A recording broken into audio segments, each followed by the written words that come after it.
Hello dear students, how are you. I think आप लोग बिल्कुल व्यस्त होंगे। आज हम लोग क्लास 11th की लीनियर मोशन की कुमार मित्तल की बुक से ऑप्शनल क्वेश्चन को सॉल्व करेंगे। फर्स्ट क्वेश्चन क्या चीज कह रखा है, कह रखा है कोई पार्टिकल है, ठीक है ना, वो आर रेडियस के हाफ सर्किल पर, आर रेडियस के हाफ सर्किल पर केवल ए से कहां तक, बी तक, ठीक है ना, एक चक्कर लगा ले रहा है। फिर कह रखा है कि पार्टिकल द्वारा डिस्टेंस और डिस्प्लेसमेंट का रेशियो, डिस्टेंस अपॉन डिस्प्लेसमेंट बता दें, डिस्टेंस अपॉन डिस्प्लेसमेंट बता दें, ठीक है। तो बड़ी आसानी से निकल जाएगा डिस्टेंस अपॉन डिस्प्लेसमेंट। ये देख लीजिए ये कितना होगा, ये पाई आर होगा, ये चूंकि ये होता है सरकमफरेंस, हाफ सरकमफरेंस। और फिर क्या हुआ, डिस्प्लेसमेंट केवल ए से बी तक हुआ, यानी कितना आर और आर मिलाकर कितना 2r, आर आर कट जाएगा, पाई बाई कितना हो जाएगा 2 हो जाएगा, ठीक है बेटा। और ये हो जाएगा ऑप्शन नंबर हमारा बी। अब देखते हैं question number second. Question number second कह रखा है कि एक पार्टिकल है और उसके द्वारा जो डिस्टेंस कवर हुआ बेटा वो उसके टाइम के स्क्वायर के डायरेक्टली प्रोपोर्शनल है। जो है डिस्टेंस जो उसने कवर किया है वो टाइम के स्क्वायर के डायरेक्टली प्रोपोर्शनल है, यानी डिस्टेंस टाइम के स्क्वायर के डायरेक्टली क्या है, प्रोपोर्शनल है, ठीक है ना।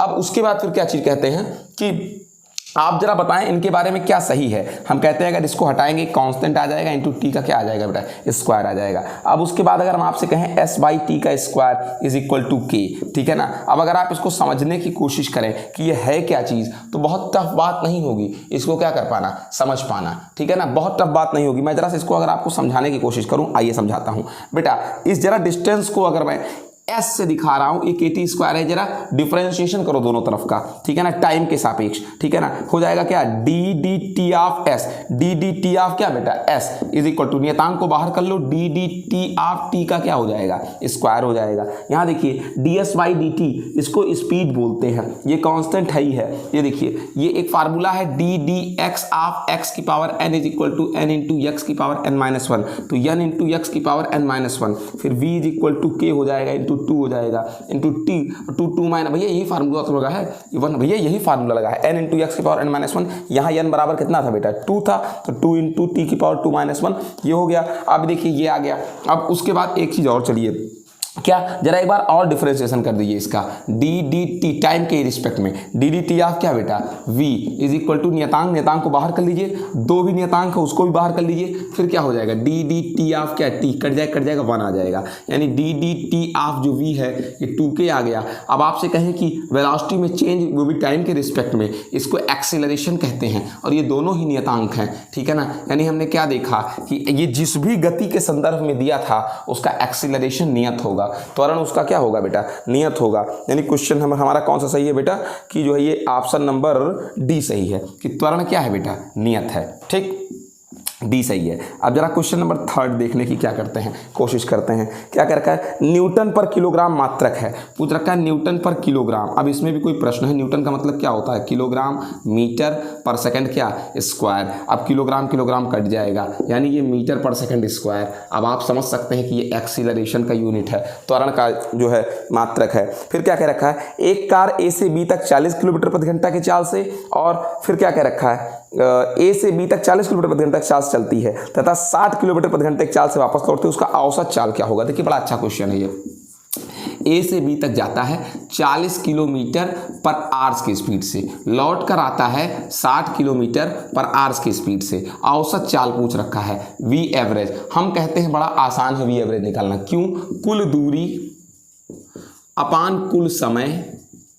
अब कुल दूरी x गया, मान लीजिए गया कितना x, आया कितना x, तो कुल मिलाकर कुल दूरी 2x हो गया।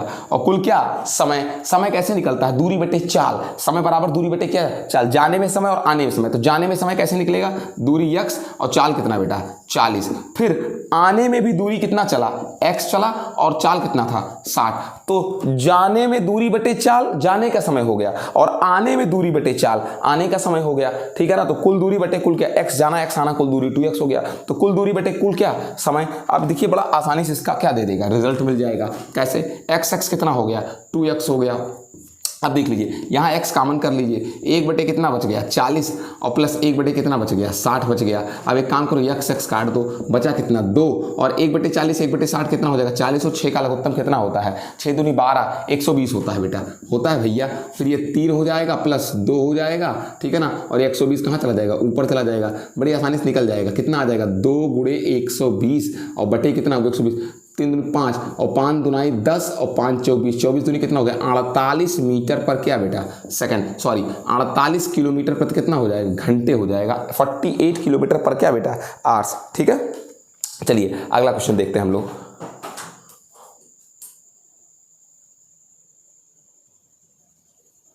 देखिए अगला क्वेश्चन क्या रखा है, अगला क्वेश्चन नंबर कितना है 5। क्या रखा है बेटा, किसी गतिमान पिंड के दूरी समय ग्राफ के ढाल से, दूरी समय ग्राफ अगर मान लीजिए इस पर दूरी को दिखा दें, इस पर समय को दिखा दें, तो कह रखा है इसके ढाल से। ठीक है, मान लीजिए ये कोई दूरी समय ग्राफ है, इसका ढाल यही है बेटा थीटा, tan थीटा बराबर क्या हो जाएगा, ऐसे एक लंब गिरा दीजिए, ये क्या है, ये है तो डिस्टेंस ही, और अपान ये क्या है बेटा भाई tan थीटा ही ढाल है और डिस्टेंस अपान टाइम। ठीक है, दूरी बटे समय, दूरी बटे समय को हम क्या कहते हैं, चाल कहते हैं। ठीक है ना, तो दूरी समय ग्राफ की ढाल से आपको स्पीड पता लगती है, चाल पता लगती है। ठीक है ना, किसी गतिमान पिंड के चाल समय ग्राफ के ढाल से, चाल समय ग्राफ के ढाल से मतलब कितना इजी क्वेश्चन।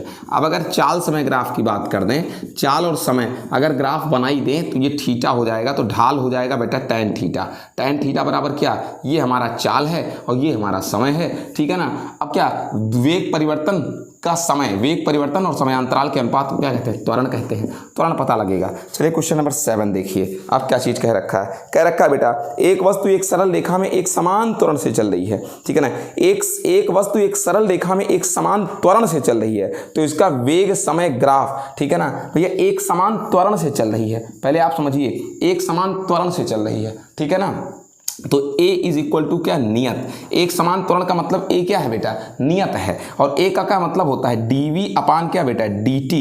ठीक है ना, ये नियत है मतलब क्या k। अब अगर मैं आपसे एक चीज कहने की क्या करूं, कोशिश करूं कि इसको अगर आप कहें तो मैं dv अपान dt is equal to k लिख दूं, इसको dv is equal to k dt लिख दूं, एक्सीलरेशन कर दीजिए, क्या कर दीजिए बेटा, एक्सीलरेशन कर दीजिए, बहुत बहुत आराम से बात है, एक्सीलरेशन कर दीजिए क्या कि dv का acceleration is equal to k, नियतांक बाहर कर दो। ठीक है ना, इंटीग्रेशन कर रहा हूँ, इंटीग्रेशन कर रहा हूँ। ठीक है ना, dv का v हो जाएगा is equal to k into क्या हो जाएगा, t हो जाएगा। अगर इस k को हटा दो तो मैं क्या कहूँगा, v अनुक्रमणपाती t हो जाएगा। v और t एक दूसरे के अनुक्रमणपाती हैं, अगर दो राशियाँ अगर एक दूसरे के अनुक्रमणपाती हैं तो ग्राफ कैसी रेखा होती है, सरल रेखा होती है। ठीक है ना, वो भी यहाँ से जाती हुई होती है। ठीक है ना, ये हो गया बेटा, अगर अनुक्रमणपाती है तो सरल रेखा हो गई। अब यह क्या देख लिया आपने, झुका हुआ है, vt में बीच से हल्का क्या हुआ है, झुका हुआ है, यानी कह सकते हैं कि समय अक्ष, क्या कह देंगे, समय अक्ष से झुकी हुई एक रेखा है ये। ठीक है ना, यानी हो गया ऑप्शन नंबर सी। अब देखिए अगला क्वेश्चन, क्वेश्चन नंबर क्या है बेटा 8 है। क्या कह रखा है क्वेश्चन नंबर 8, मैं बता रहा हूं, इसको मिटा दूं तब बताऊं मैं आपको।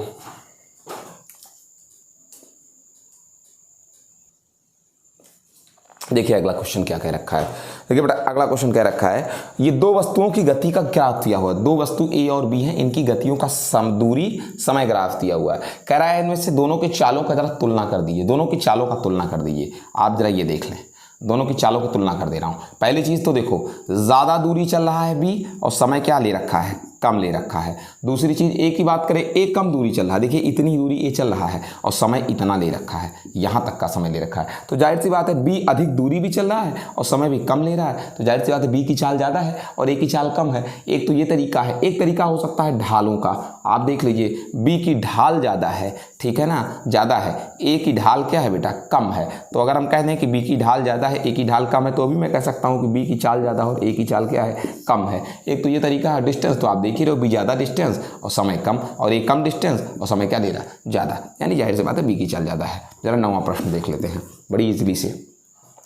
कह रहा एक कण x अक्ष की दिशा में इस प्रकार चलता है, x अक्ष की दिशा में चल रहा है, x अक्ष की दिशा में, कि निर्देशांक x समय t के साथ, निर्देशांक जो x है वो समय t के साथ किस प्रकार से निर्भर है, मतलब कि उसका विस्थापन समय पर कैसे डिपेंड करता है, ये देख लीजिए, या उसके द्वारा चली गई दूरी समय पर कैसे डिपेंड करती है। ये दे रखा है 2 - 5t + 60 स्क्वायर, 2 - 5t + 60 का क्या बेटा, स्क्वायर, ये दे रखा है। ठीक है ना, और कह रखा है क्या चीज कि इतना मीटर, 2 - 5t + 60 का स्क्वायर, इतना क्या मीटर। अब पूछना क्या चाह रखा है, कह रखा कण का प्रारंभिक वेग बता दे, प्रारंभिक वेग बताना है। दुनिया जानती है v बराबर क्या होता है, dx/y क्या होता है, dt होता है, विस्थापन की दर को वेग कहते हैं।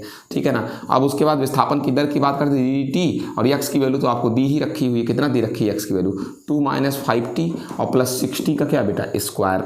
आप देख लीजिए, निकाल देते हैं। ये क्या चीज़ लिखा हूँ, नालायक वाला काम एकदम हो जाता है कभी कभी।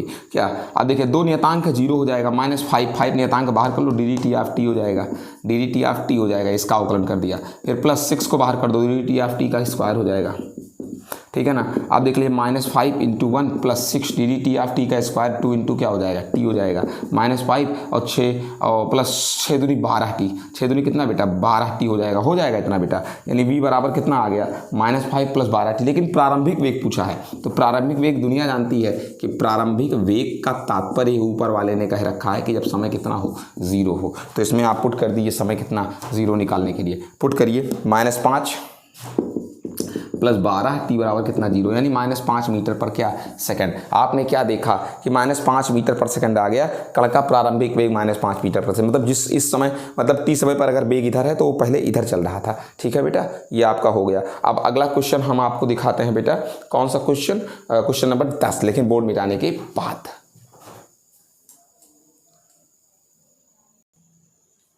देखिए आखिरी क्वेश्चन बहुविकल्पीय का क्या कह रखा है, कह रखा है बेटा कि गुरुत्व के अंदर गिरती हुई एक वस्तु का वेग g⁻x h⁻y के अनुपाती है। वेग जो है वो g⁻x और h⁻y के अनुपाती है, और जहां g एक्सीलरेशन, ग्रेविटेशनल एक्सीलरेशन को शो कर रखा है, और जो h है बेटा ये हाइट को शो रखा है, जितनी हाइट से वस्तु गिर रही है, ठीक है ना बेटा।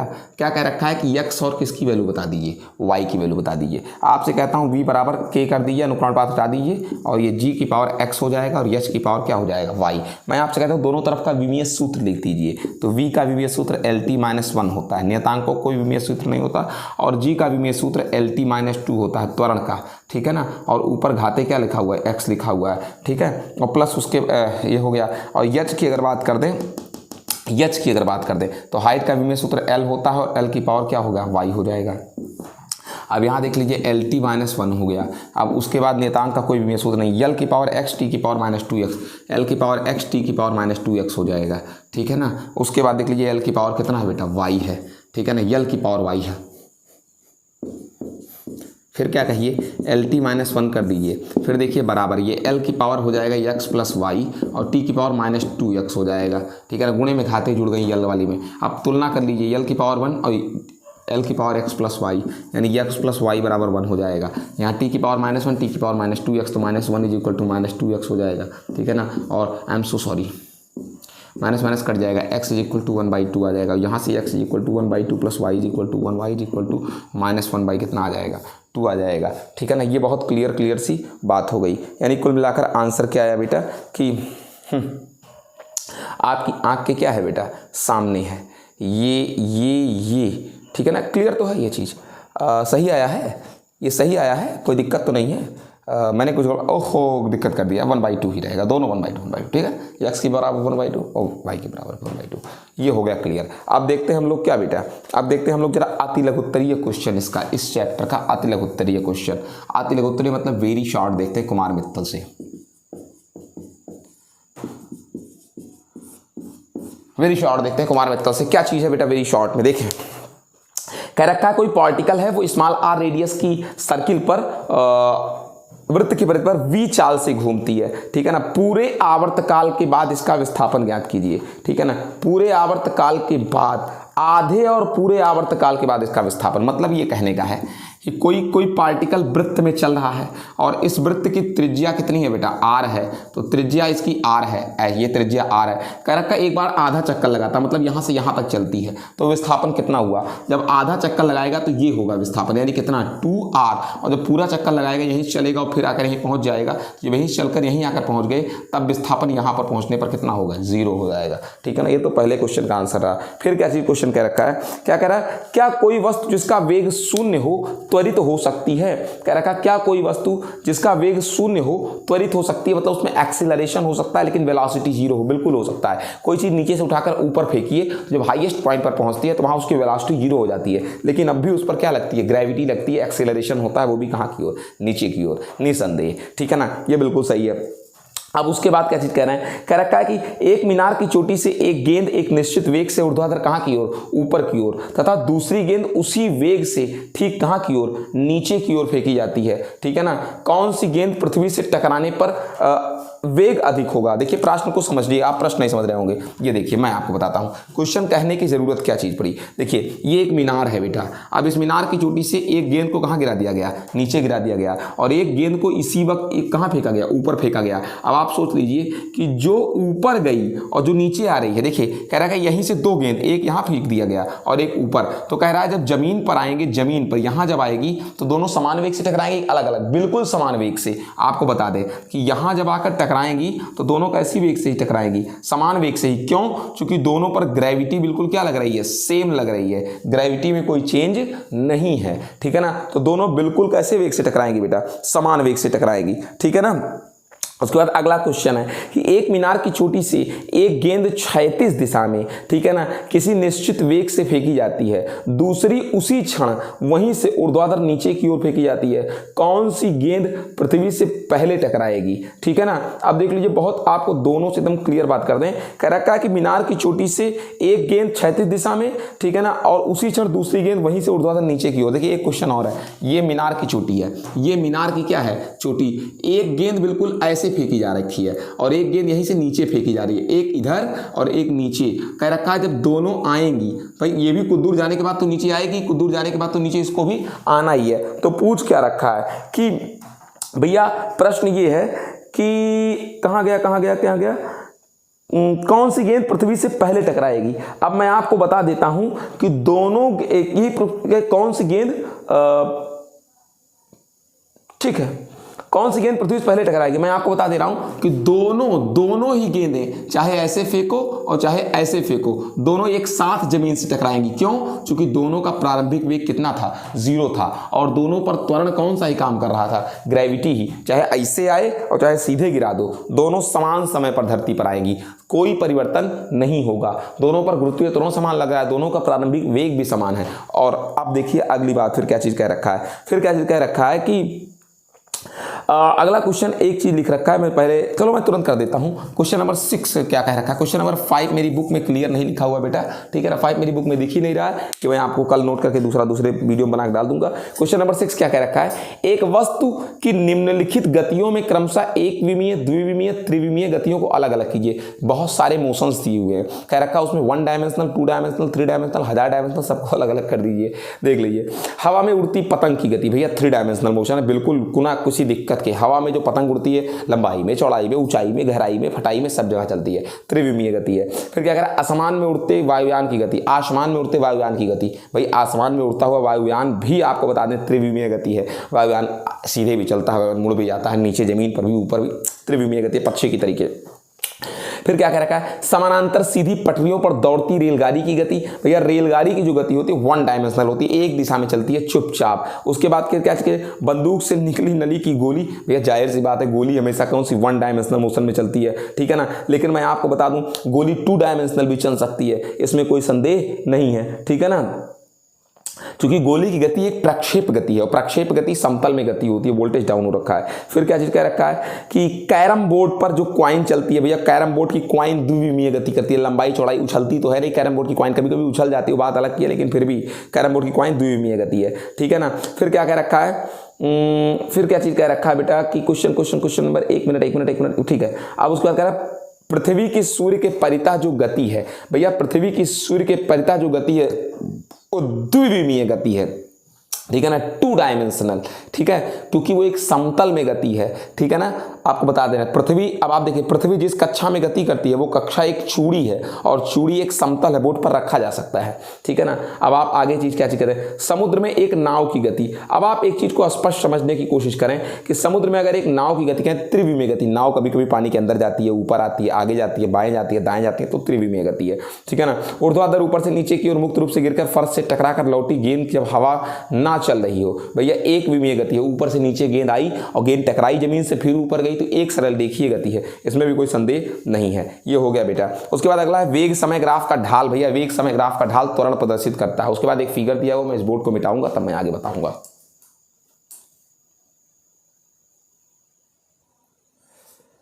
देखिए 8वां प्रश्न, देखिए क्या कह रखा है, बड़ा आसान प्रश्न है।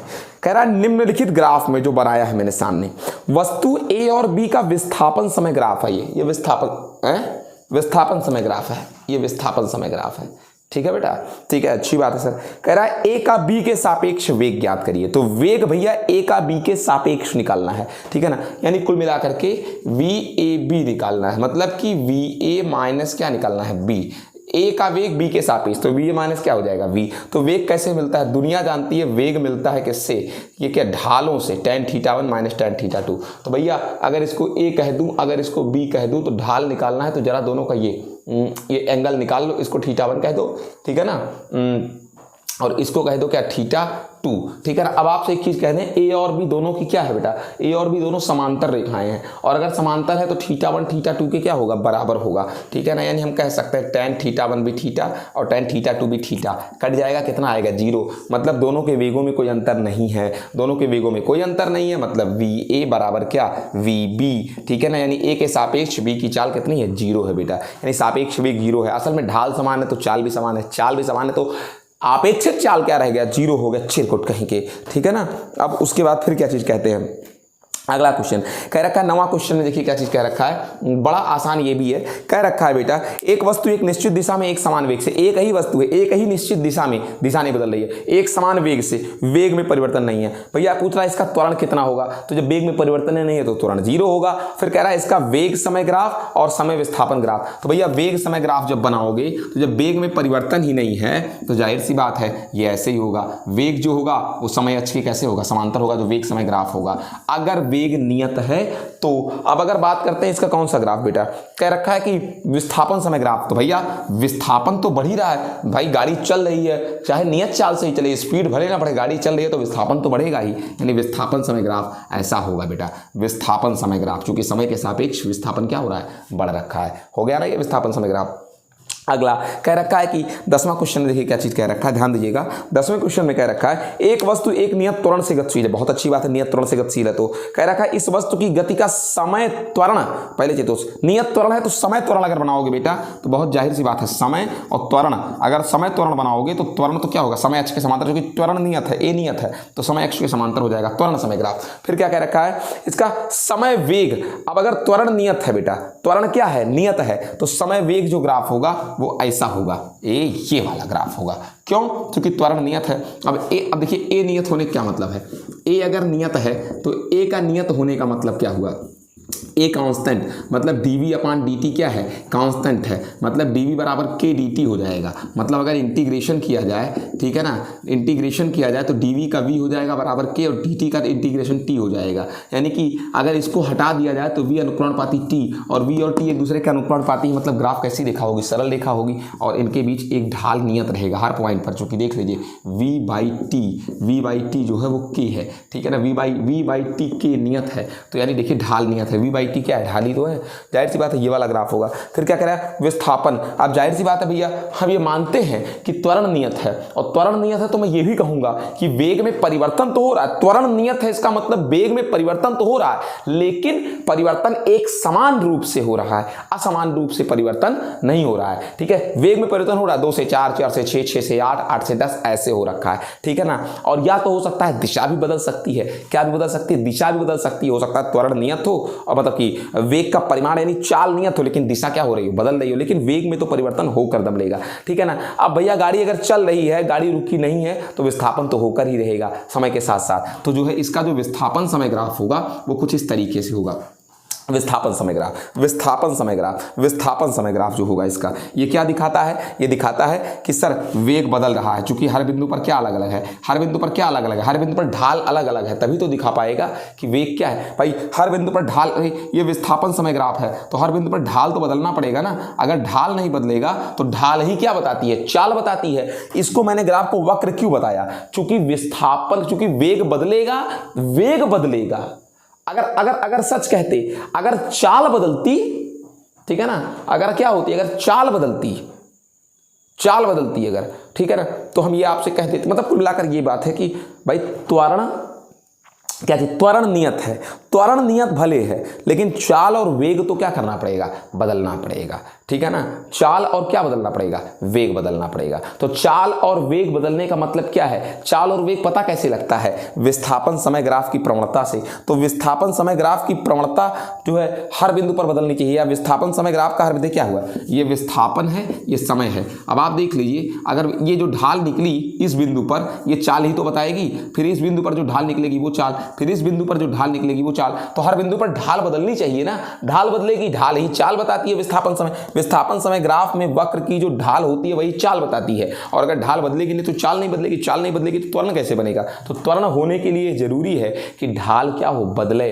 इसीलिए विस्थापन समय ग्राफ में इसको वक्र लिया आता है। फिर से समझ लो कि त्वरण के लिए जब भी आप विस्थापन समय ग्राफ बनाओगे तो एक वक्र होगा। क्यों? क्योंकि विस्थापन समय का जो ग्राफ होगा उसके हर बिंदु पर क्या अलग अलग होना चाहिए, हर बिंदु पर ढाल अलग होनी चाहिए। तो जब वक्र रहेगा तभी हर बिंदु पर ढाल क्या होगी, अलग अलग। क्योंकि जब ढाल बदलेगी हर बिंदु पर तभी तो चाल बदलेगी, क्योंकि विस्थापन समय ग्राफ की ढाल ही चाल बताती है। ठीक है ना, तो इसलिए ढाल बदलना जरूरी है, इसलिए वक्र बनाना पड़ेगा ताकि चाल बदले हर बिंदु पर। ठीक है ना, और तभी त्वरण उसमें होकर रहेगा। ठीक है, इसको बिठाता हूं मैं।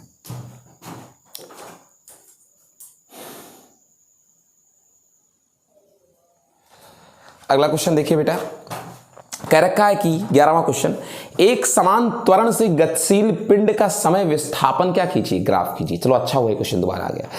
देखो, अगर एक समान त्वरण है बेटा तो आपको समझना होगा, एक समान त्वरण है तो त्वरण है ना कम से कम, और त्वरण अगर है तो वेग में क्या होगा, परिवर्तन जरूर होगा।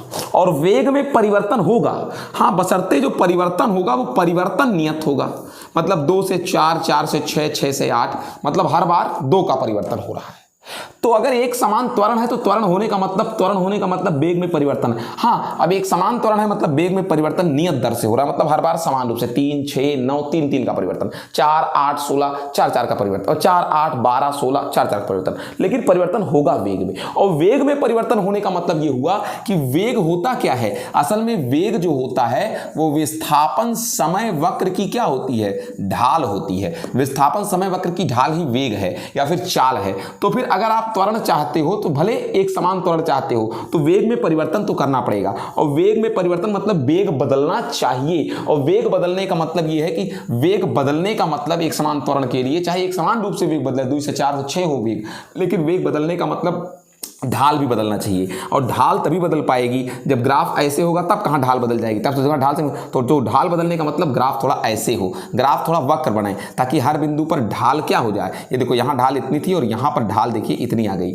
यहाँ पर ढाल अगर निकालोगे ये, तो ये ढाल बदल जाएगी। तो इसलिए आपको वक्र रखना पड़ेगा ताकि हर बिंदु पर क्या बदल जाए, ढाल बदल जाए, ताकि हर बिंदु पर। समझ सके आप मेरी बात को? यानी कि वेग समय मतलब क्या, एक समान त्वरण के लिए विस्थापन समय का जो वक्र होगा वो ऐसे होगा। समझ गए होंगे आप। अब अगला प्रश्न को जरा देखने की कोशिश करते हैं, क्वेश्चन नंबर 12। ये जो क्वेश्चन नंबर 12 है, देखिए फिगर में कह रखा है क्या एक ऐसी कार, क्या देखो ये जो क्वेश्चन नंबर 12 है, जो आपके आगे सामने लिखा हुआ है, ये वाला ग्राफ जो बना हुआ है 12 नंबर का, ठीक है ना, आ रहा। चलिए, वो क्या कह रखा है बेटा, वो कह रखा है कि एक किसी कार की, ठीक है ना, एक किसी कार की गति को दिया हुआ है जो एक निश्चित दूरी तक जाती है फिर लौट आती है जहां से निकली है। मतलब मैं अपने घर से कार निकाला और लौट करके घूम टहल करके जलेबी खा करके अपने घर आ गया। क्या रखा है कि इसका विस्थापन समय ग्राफ, क्या ये सही है? विस्थापन समय ग्राफ, ये विस्थापन है और ये समय है, क्या ये ग्राफ सही है?